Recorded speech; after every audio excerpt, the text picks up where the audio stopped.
Eu falei que naquela ocasião nós estabelecemos conversar sobre 4 temas. Claro, isso pode ser mais coisas, né? Mas o principal mesmo de tudo é, em qualquer conversa, a gente ter uma unidade de fé. Porque unidade de espírito, todos nós nascemos de novo. Você diz amém ou não? Temos o Espírito Santo. O Espírito Santo dá testemunho que você é meu irmão, que você nasceu de Deus. Amém? Mas a Escritura também garante. A Escritura também diz como eu identifico um irmão. Como assim, Franco? Jesus falou que se tiver amor uns pelos outros, todos saberão que são os meus discípulos. Amém? Amém? 1 João 4 vai dizer, nunca ninguém viu Deus, mas se nós amarmos aos outros, Deus permanece em nós. E o amor de Deus, no nosso meio, ele é aperfeiçoado. Mas também 1 João vai dizer que os nascidos de Deus, o maligno não lhe toca. Que os nascidos de Deus não vivem na prática do pecado. Então tem vários textos também que sinalizam para nós. Se o cara for muito bom ator, talvez ele engane alguns, né?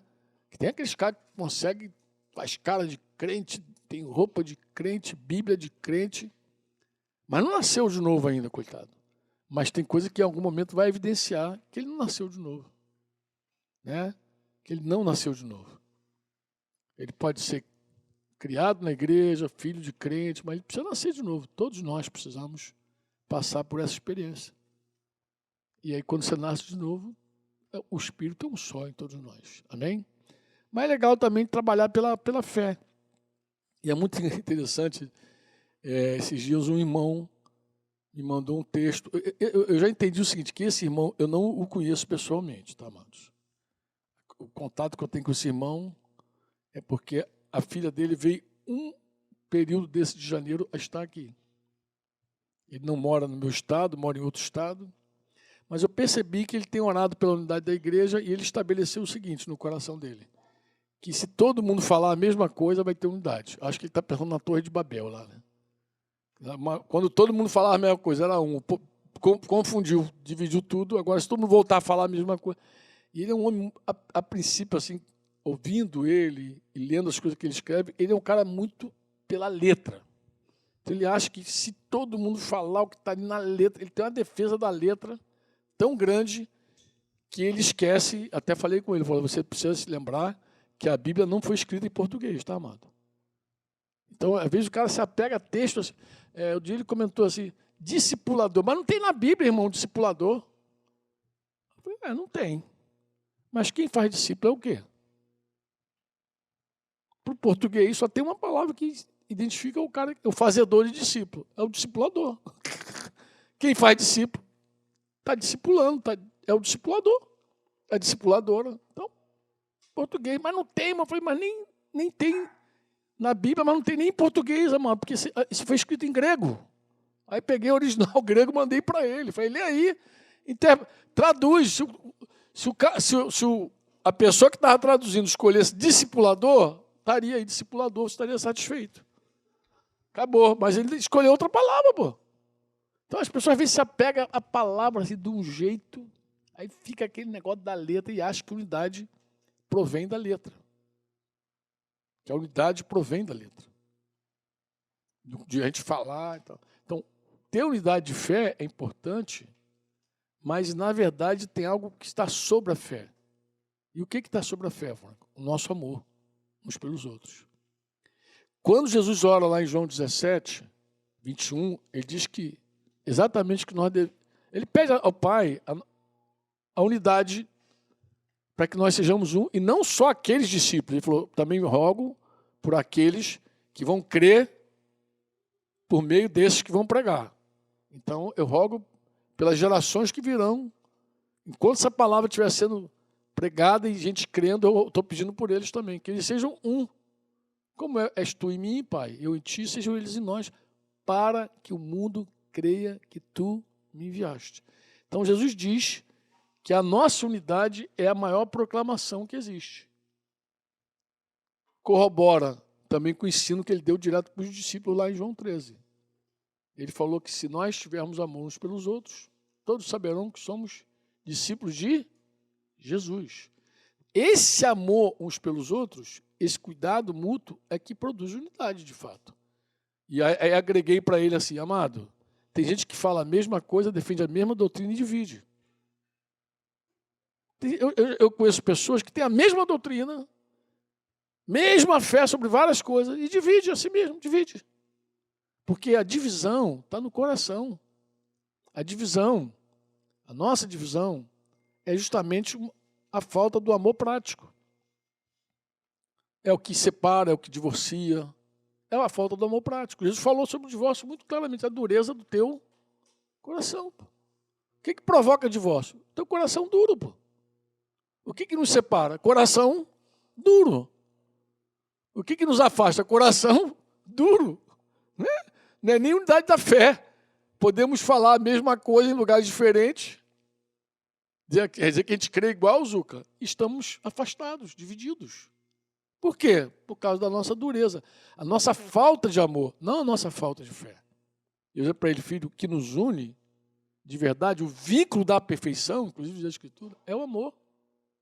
Não é fé. A gente pode ter alguma diferença de fé. E ainda assim, ficarmos unidos. Marido e mulher. Tu acha que marido e mulher, os casados aqui já sabem, os solteiros vão descobrir. Você acha que marido e mulher concordam em tudo? Só os casados. Sim, pô, já, pô. Amado, o que mantém um casal unido não é a concordância em tudo. Não é porque eles concordam em tudo que estão juntos. Isso é uma besteira. O que mantém a gente unido é aquele amor prático. Não é um amor sentimental, não, porque o sentimental acaba casamento. O amor humano, sentimental, ele produz casamento e acaba com casamento. A pessoa diz que vai casar porque está apaixonada, ela diz que não vai se divorciar porque o amor acabou. Esse é o discurso do mundo todo. Por que tu vai divorciar? O amor acabou. Até crente fala isso, acredita? Verdade, estou falando sério. Tem crente que diz que o amor acabou. Eu conto a história aqui de um rapaz lá em Curitiba que chegou no... Sempre tem aquelas conversas antes da reunião, assim, da reunião que eu digo, daquele momento da oração, da palavra, porque reunião, a gente chegou, a gente já está reunido, né? Já está junto, né? Vocês concordam ou não? Amém ou não? O nosso culto ele não acaba nunca. Nosso culto, depois que o véu rasgou e a lâmpada foi acesa, a gente não vai apagar nunca, amém? A gente tem como. Nosso culto é para sempre. Mas tem hora que a gente está junto, que a gente ora junto, coisa e tal. Então, lá em Curitiba a gente tinha uma prática assim, tem ainda, os irmãos têm ainda. O pessoal chega e come. Quando está com muita fome, às vezes, diz assim, não, vamos esperar depois do tempo de oração, de palavra, para comer. Mas nesse dia, a gente estava lá batendo. E sempre tem papo, antes, durante, depois. E o rapaz estava dizendo assim, cadê tua esposa, filhão? Ah, não, Franco. Começou a falar mal da esposa, né? Aquele papo de marido. Aí começou a falar mal da esposa, eu deixo, né? Quem me conhece sabe que eu dou maior corda. Não sabe? Eu falo para os pastores, Zuca, carne você não pastoreia, carne. O cara na carne você não pastoreia. Se você tentar mostrar para a carne que a mulher dele tem virtude, ele não vai ver, ele só vê defeito. E vice-versa. Então não tem como você chegar ali, não, mas ela também, se conversa. Então quando o cara diz, minha mulher é feia, eu digo, pô, cara, é mesmo. Não, sério, tô falando sério. Sério, ó. Aquele tempo, eu falo isso pro meu filho, meu filho, não pastoreia a carne de ninguém. Não pastoreia a carne de ninguém. Vai com a palavra certeira. Então, quando o cara está em crise assim, não sei o quê, minha mulher, eu normalmente sento, ouço ele falar, não, minha mulher, assim. Quando ele termina, eu agrego outras coisas ruins que ele não viu da mulher dele. Falo, mas tua mulher, tu esqueceu isso e aquilo. Aí ele, é verdade, tá vendo? Até você vê. Eu falei, vejo mesmo, pô. É verdade. Mas se a tua mulher estivesse aqui, deixa eu dizer, se ela estivesse aqui, ela também diria para você, estou reproduzindo uma conversa que eu tive algum tempo com um cara que veio nessa linha.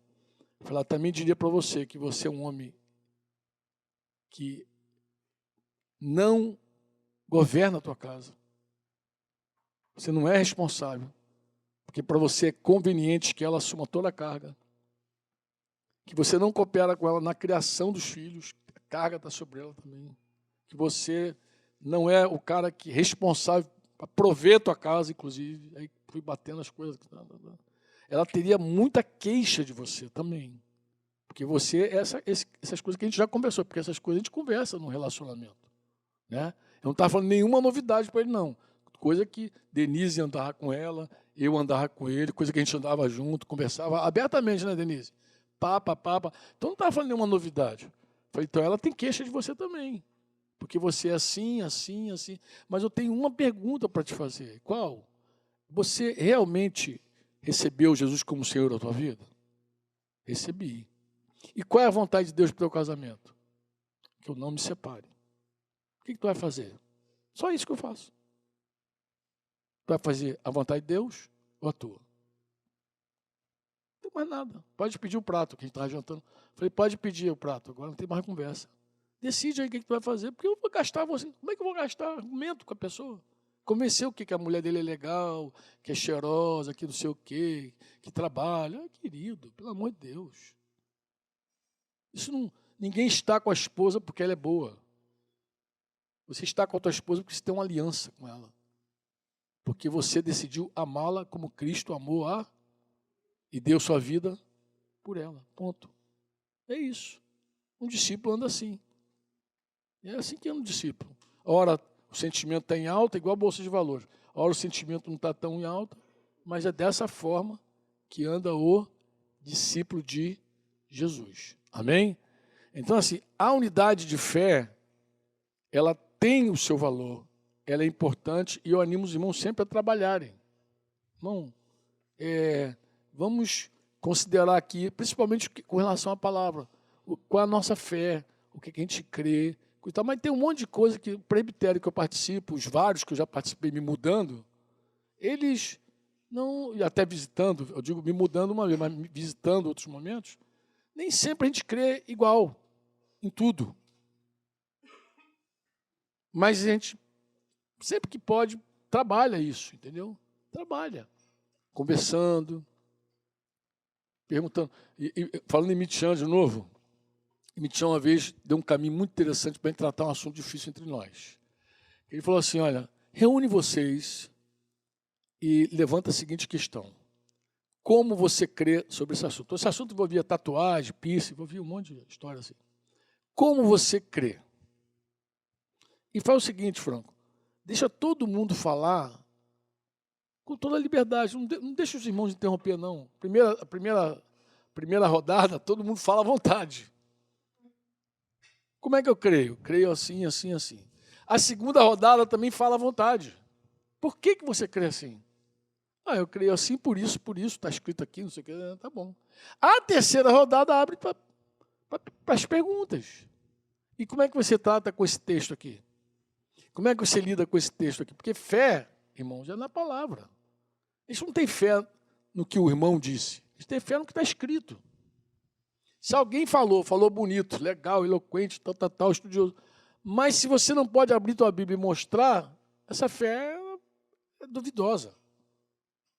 Fé é na Escritura. Fé, quando a gente fala doutrina de Jesus, tem que estar na boca de Jesus ou na boca dos apóstolos. Quando Jesus chamou os discípulos, vai em meu nome, né? Toda a autoridade me foi dada no céu, na terra, portanto, ide fazer discípulos de todas as nações, batizando em nome do Pai, do Filho, ensinando a guardar todas as coisas que eu ordenei a vocês, tudo que eu ensinei. É o que ele ensinou, meu irmão. É o que ele falou. Moisés desceu do monte com a lei. Jesus subiu no monte das bem-aventuranças e interpretou a lei, aprofundou a lei. Ele que disse como era tudo. Pô. Então, vamos ouvir Jesus. Pô. Não vamos torcer o que Jesus falou, não vamos inventar o que Jesus está falando. Não, isso aqui também tem no hebraico, no grego, no aramaico. Para com de história, porque a Bíblia tem que ser algo simples, que todo mundo entenda. Entendeu? Se alguém lá em Tapetim precisa de um professor de hebraico, grego, aramaico, chegar lá para ensinar, algo está errado. Deus errou o plano dele de algum jeito. Entendeu? A escritura é simples, o cidadão lê lá, se não souber ler, outro lê para ele, a fé do cidadão vai ser produzida ali. Especialmente se nós tratarmos a escritura assim, o que Jesus falou sobre esse assunto. Se a gente começar a ler a Bíblia a partir dos olhos de Jesus, conhecer Jesus lá no Gênesis, ver Jesus no Gênesis, ver Jesus lá na aliança com Abraão, amém? Aí depois com os patriarcas, ver Jesus no êxodo de Israel lá, saindo da escravidão lá, né, debaixo de sinais, né, ver o cordeiro na porta, o sangue na porta, ver o batismo no Mar Vermelho, ver o deserto, ver o Monte Sinai. Jesus, a palavra de Deus, o verbo de Deus que encarnou. Se a gente começar a ler tudo com a compreensão, também entrando com Josué, os juízes, os reis, tá, o cativeiro, as promessas, a Israel, a aliança com Israel, depois a nova e eterna aliança, a superior aliança. Se a gente tem uma compreensão disso aí, a gente vai aprofundando, o foco tem que ser sempre no que Jesus falou. Porque as pessoas, para inventarem coisas, elas usam até a Bíblia. Tem um monte de heresia doida aí que o cara usa a Bíblia. O cara diz que Jonatas amou Davi. Davi amou Jonatas com a própria alma e sustenta a relação homossexual. Teve um pastor lá que eu conheci, que arrumou uma namorada lá nos Estados Unidos, que disse, não, Salomão teve 1000 mulheres, por que eu não posso ter 2? A garota era solteira. Falei, não, se você fosse judeu, eu até entenderia, só que você é cristão, discípulo de Jesus. Você está em outra aliança, outro contexto. Você não é pastor? Mas tu é pastor de quê, afinal de contas? Eu não entendi nada agora, tu me confundiu. Você é pastor, discípulo de Jesus, você tem que ouvir Jesus, pô. Jesus falou diferente. Jesus não falou que o cara pode ter 2, 3 mulheres, 4, 50. Jesus não disse isso. Qual é o texto que Jesus falou isso? Não, mas Salomão, a Bíblia falou. Não, a Bíblia contou a história dos reis de Israel, amado. Por favor. A Bíblia tem guerra, espada no pescoço. A Bíblia, quando teu filho é rebelde, tu já levou algum filho teu para os anciãos apedrejarem até a morte? Porque a lei dizia isso. Teu filho é rebelde, você não resolve a vida dele, leva para os anciãos matarem a pedrada. Ah, não. Então, por que tu só quer a lei e um pedacinho da lei? Só quer a lei que favorece a tua carne. Então, não tem como. Jesus trouxe o reino de Deus. Jesus trouxe o evangelho, a boa notícia do reino de Deus. Jesus que traz a compreensão de tudo. Mano. É tudo a partir de Jesus. Agora, eu tenho que concordar com os irmãos e dizer o seguinte, irmãos, a gente não enxerga tudo igual. Mas também não somos os melhores porque enxergamos diferente. Isso é uma soberba. Toda soberba é perigosa. Soberba precede a altivez de espírito, precede a queda. Paulo escrevendo os Romanos lá, que ele pega lá o capítulo 9, 10 e 11, para explicar a eleição dos judeus, ele vai dizer que os judeus eles eram os ramos verdadeiros da oliveira e foram cortados pela incredulidade deles. Mas nós fomos enxertados. Nós éramos da oliveira brava, fomos enxertados. Amém ou não? Mas ele falou, você foi enxertado? Não se glorie, pô. Tema. Por quê? Porque ele não poupou os ramos naturais da oliveira. Se ele não poupou para quem eram as promessas, os patriarcas, os pactos, tudo mais, se ele não poupou, ele vai poupar você, ô cabeçudo? De forma alguma. Você lá do interior, lá não sei de onde, vai te poupar, não. Então, a palavra sempre nos anima a descer, a nos humilharmos. Pô, não enche tua bola. Não pensa que tu é o rei da cocada preta. Não, porque você teve uma visão, uma revelação. Não acha que você sabe tudo agora, porque não sabe. E nós temos muito que aprender uns com os outros. Sempre, amados. Sempre. Ó, nós temos muito que aprender uns com os outros. Sempre. Sempre. Sabe o que é sempre?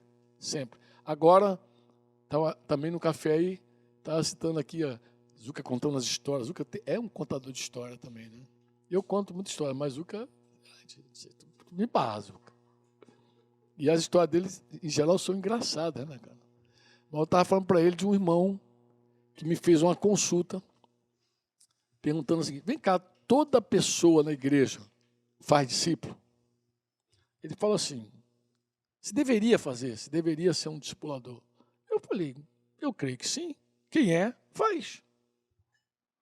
Aí ele começa a explicar, aí eu começo a compreender melhor a dúvida dele, que na verdade ele acha que tem gente que não tem a capacidade de ensinar. Porque não sabe falar, não sabe comunicar. E esse amado tem um trabalho no interior do estado do Nordeste.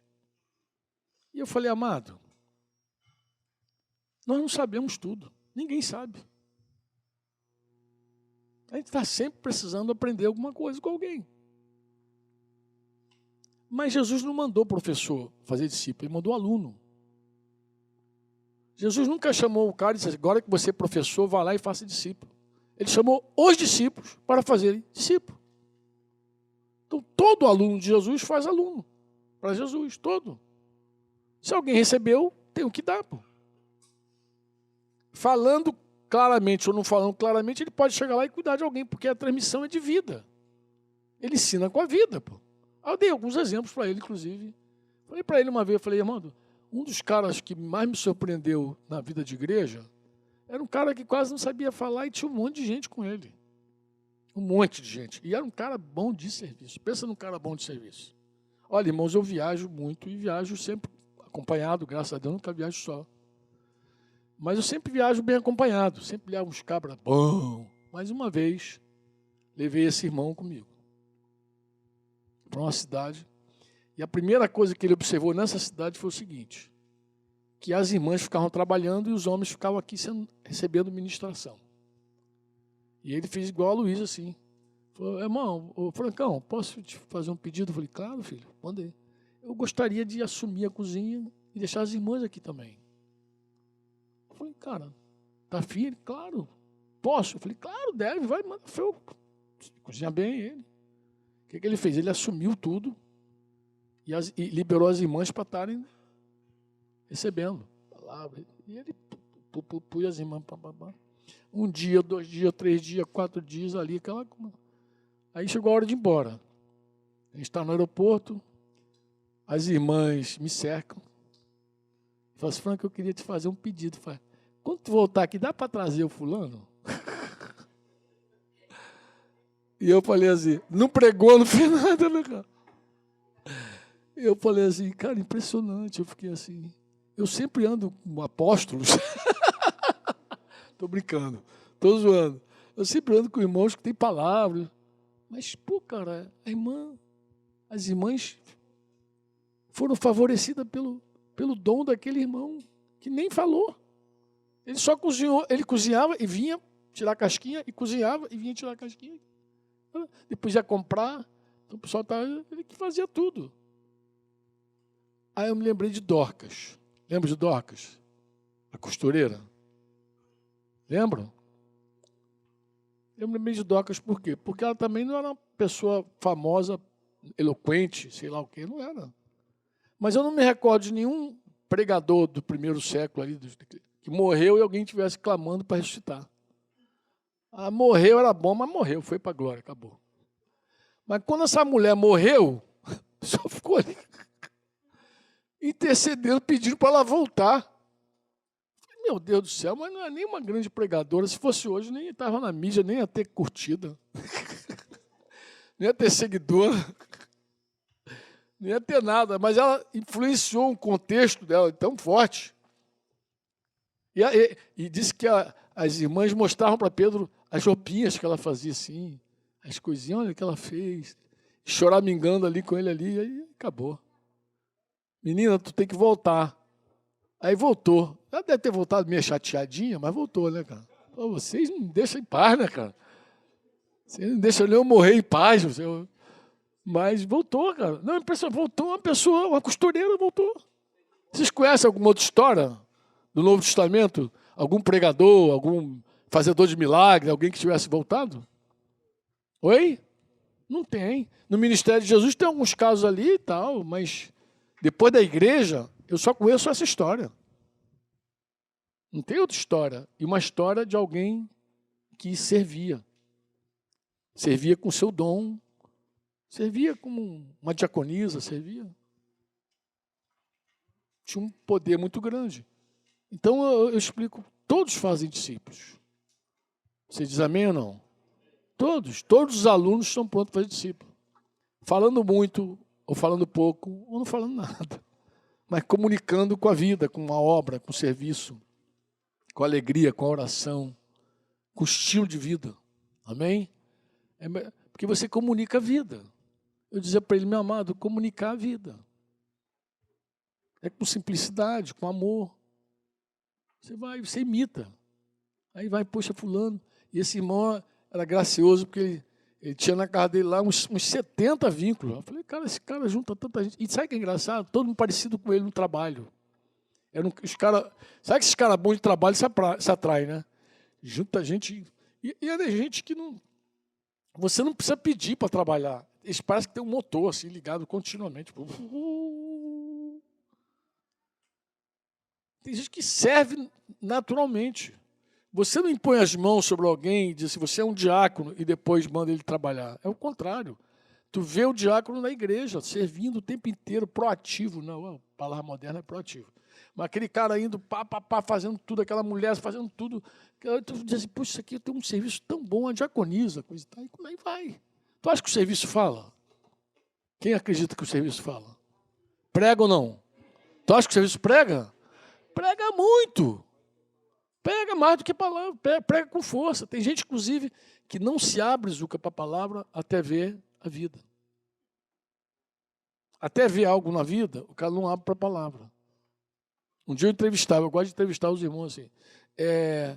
Você, como é que tu se vinculou aqui? Ele falou, cara, é incrível. Se eu falar contigo, tu não vai acreditar. Eu falei, fala, pô. Eu gosto de ouvir. Ele, então, cara, eu vim para uma reunião maior da igreja, uma celebração da igreja. Quando você tem muita gente e começa a reunir, tem mais trabalho, vocês sabem disso, né? E tem coisa que tudo atrapalha. Estacionamento atrapalha? Quando tem muito carro, sim ou não? E tinha uns irmãos já destacados que iam lá fora e ficavam arrumando para não dar bagunça. Para ninguém chegar na hora da reunião e falar, olha, carro... Ford cinza, placa 4TZ, para não ter esse negócio. Alguém lá fora já tinha se tocado? Ou então lá no sítio acontecia assim, né? Botaram um carro na porta do vizinho, Franco. Aí tinha que parar e dizer, tem um cidadão, placa tal, que botou o carro na porta do vizinho lá. Porque os caras vão estacionando tudo que é lugar. O cara, antes de chegar, estaciona e não vê que tem uma garagem e tal. E a gente quer dar bom testemunho pro vizinho, não pode. Em suma, aí começa a aparecer uma necessidade assim, de limpar um banheiro sujo. Porque a igreja está usando aquele lugar. Então, a igreja está usando, não pode ser uma coisa também avacalhada. Concorda comigo ou não? Se a igreja está usando, o negócio tem que estar... vamos avacalhar porque não é casa de Deus isso aqui. Nem que é isso, amado. Isso não é casa de Deus, mas a igreja está aqui, pô. A igreja está aqui, tem que ser sempre mais limpinho, mais arrumadinho, cheirosinho. Faz parte. Quantos dizem amém? E o cara falou assim, pô, mas aí o que me tocou? Eu vim encostando no meu carro, aí tinha um irmão lá. E quando esse irmão começou a me servir ali no estacionamento. A maneira como ele me recebeu. Como ele me identificou que eu também não era vinculado. Que ele me abordou, coisa e tal. Quando eu desci, que eu saí com a minha família dali, eu disse, esse é meu lugar, no meio desses irmãos. Não ouviu ninguém pregar, não tinha ninguém proclamando nada. Ele decidiu ali, naquele serviço, que para muita gente é um negócio sem valor. Cozinhar, por exemplo, talvez alguém dê muito valor para cozinhar, porque daqui a pouco, se der 1 hora e a comidinha não estiver pronta, vai ter gente assim, poxa, podia ter alguém cozinhando para nós. Mas limpar um banheiro não aparece. Concorda comigo? Varrer um chão não aparece. Não dá curtida. Esse troço não dá curtida. Mas Jesus falou que não fica nada sem recompensa, nem um copo d'água. Então Jesus considera tudo. No ministério de Jesus, tinha gente carregando, buscando a jumentinha lá para servir. Fazendo mesa. Tudo. E quando nós nos juntamos, nós nos reunimos, tudo é serviço, amado. E tudo deve ser feito para a glória de Deus. E tudo deve ser intencional mesmo, para amar. Tudo deve ser intencional. Eu vou fazer para amar, para os meus irmãos se verem mais acolhidos, mais abençoados, mais servidos. Amém? Os nossos dons, nossos talentos, nossos recursos, tudo pode servir para a glória do Senhor. Para mostrá-lo. Porque glória é que dá visibilidade. É mostrar Jesus. Com a tua vida, com o teu dom, com o teu serviço, com tudo. Amém?